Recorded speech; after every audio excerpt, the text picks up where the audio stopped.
Greetings and welcome to the Monuments to Evil series. Today I'm going to talk about the United Nations. And before I get started, I'll have another little message about myself that will take just a couple minutes before we go on to the main feature.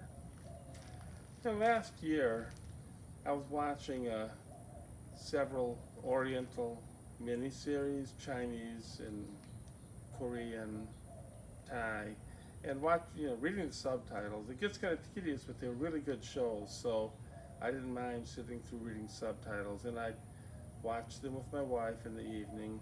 It's really good shows, but I could get all emotionally wrapped up in these shows, and one in particular I watched in Chinese, and one of the characters was just a very evil person, and she was doing harm to everybody, and she had a lot of wealth and power, and she used it to just basically manipulate things the way she wanted. And if she couldn't use her bribery powers and stuff, then she'd use other evil ways and harmful ways to make sure that she got what she wanted.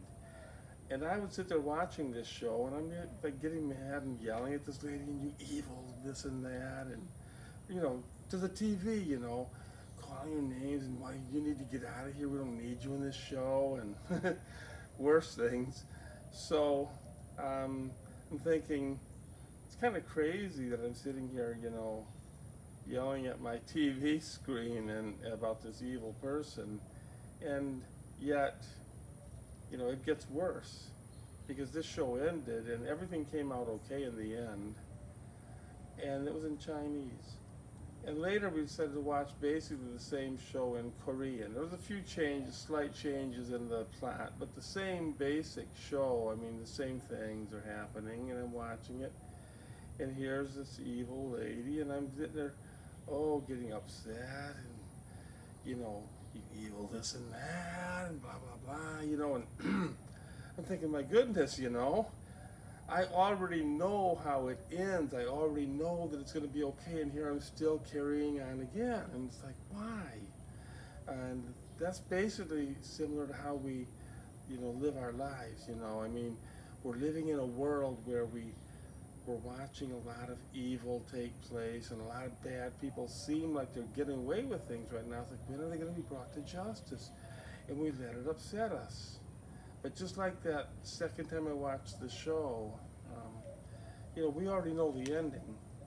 We already know the ending, but we're still letting it destroy our peace and getting us upset, because we know, we've read the scriptures, we've heard the prophecies, and many years we've talked about this till we really understand fully that in the end, the good will triumph.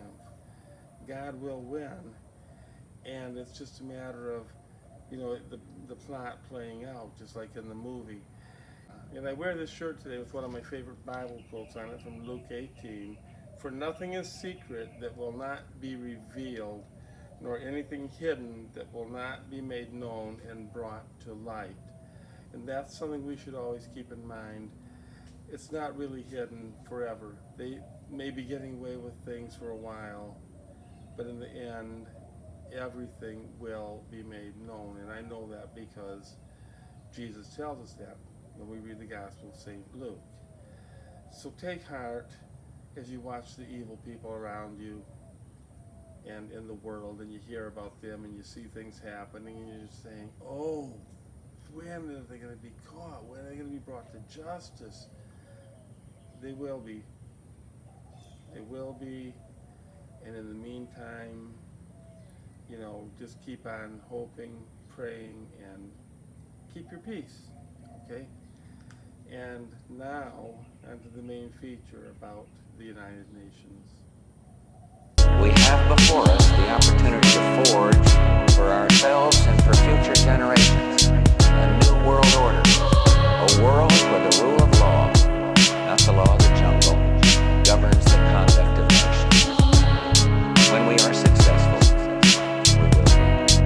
we have a real chance at this new world order, an order in which a credible United Nations can use its peacekeeping role to fulfill the promise and vision of the UN's founders. Hello, I'd like to talk about the United Nations today and an organization called Lucis Trust. Here's some background. Alice Bailey was a writer who was born in 1880. She is the person credited with creating the term New Age. In the early 1920s, Alice Bailey started publishing the books she had written.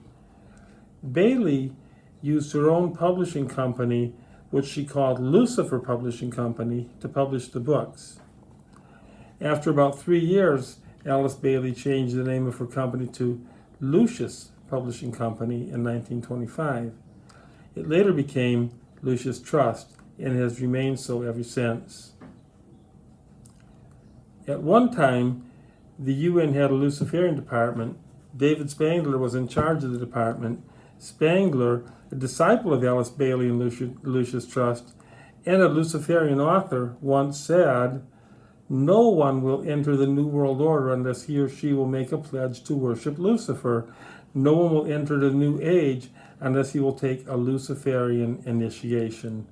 Today in the United Nations building, there is a Lucis Trust meditation room. Lucis Trust is not just some crazy fringe group. They are, in their own words, the spiritual foundation of the United Nations. And they don't even bother to hide the fact that they're Luciferians. Lucis Trust has a 10-point charter which was written by Alice Bailey. The purpose of the charter is to outline a strategy to destroy Christianity and convert the nations to New Age philosophies. The Alice Bailey 10-point plan is also part of a larger strategy to eventually introduce a New World Order system. So let's look at the 10-point charter by Alice Bailey as follows. Number 1, take God and prayer out of the education system. Number 2, reduce parental authority over the children. Number 3, destroy the Judeo-Christian family structure or the traditional Christian family structure. Number 4, if sex is free, then make abortion legal and make it easy. Number 5, make divorce easy and legal. Free people from the concept of marriage for life. Number 6, make homosexuality an alternative lifestyle. Number 7, debase art and make it run mad. Number 8, use media to promote and change mindsets. Number 9, create an interfaith movement. And number 10, get government to make all of these things law and get the church to endorse these changes. Clearly, there is nothing good about any of these 10 goals. And yet they are the very 10 foundations upon which our United Nations is based.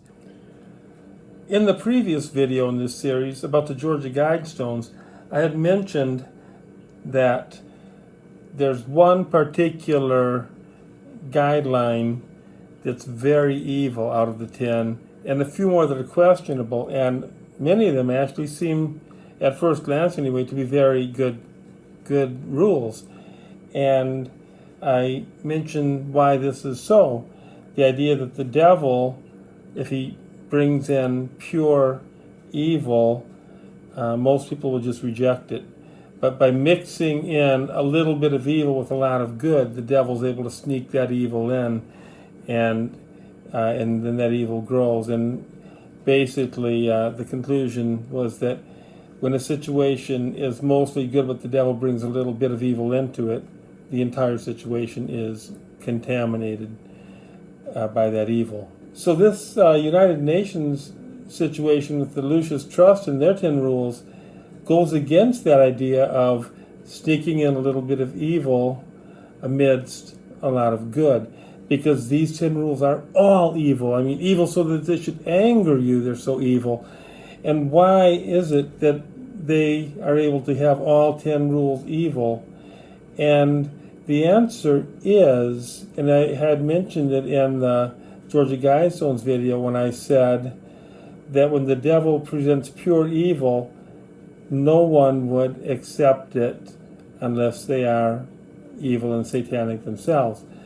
So the conclusion here is the fact that this is pure evil and it's accepted in the United Nations and embraced. tells you that these people are satanic, they are evil, and they embrace Lucifer. And so there's no need to sneak the evil in on them. They already are willingly and openly ready to accept it. And this should make us angry. This is not just our country. These are the people that are governing our world that we look to for leadership, controlled by Satan and following Luciferian satanic guidelines. And this is unacceptable. And it's not well publicized. You don't hear about this in history class or civics class at all, if they have these things in school anymore. And really, if you start Googling guidelines for the United Nations, they have other things that sound much better than this that they want to put out for the public. It's interesting to note the connection between the Georgia Guidestones and the United Nations building. The United Nations building was completed in 1950 and the Georgia Guidestones in 1980. If you look at the Georgia Guidestones, there's a very shape. Each slab looks like it could be a miniature version of the United Nations building. You wonder if this is coincidence or maybe they were designed that way. And if you consider that the state of New York is known as the Empire State, and the state of Georgia is known as the Empire State of the South, you wonder again, coincidence? I don't think so. You be the judge. We are at a point where the New World Order is ready to make their move, and already has started, and is actually well into it right now. What we thought was a future that was going to be just terrible is actually becoming now happening. And again, we need to make people aware. If people are aware, then they can act. And hopefully, good people will act. Okay? There's the old saying, all that's needed for evil to prosper is for the good people to stand by and do nothing. And this evil is well organized, well funded, and well determined to succeed. And we, on the good side, are not organized. A lot of people don't even care. A lot of them don't even believe it's true. And so not much is being done, and evil just marches forward. So please share the video again and try to help make people aware of what's going on. Be compassionate. The people that ridicule us for believing things like this, they're not the enemy, they're the victims. Okay, they've been totally deceived and brainwashed by the enemy is that small number of elite, high level banker, globalist people that are using every psychological and financial means to enslave this world. And the people who are deceived are not necessarily bad people, but they are not willing to open their mind anymore. They're brainwashed, and they're the victims, so let's not hate them. Let's pray for them and try to help them, okay? We need to make awareness. So spread this video to others. Be prepared for some people to tell you that you're crazy, and don't let it worry you, okay? Just spread the video and try to get people aware of what's going on. And stay tuned, because there's more to come. Please follow these videos. God bless all of you.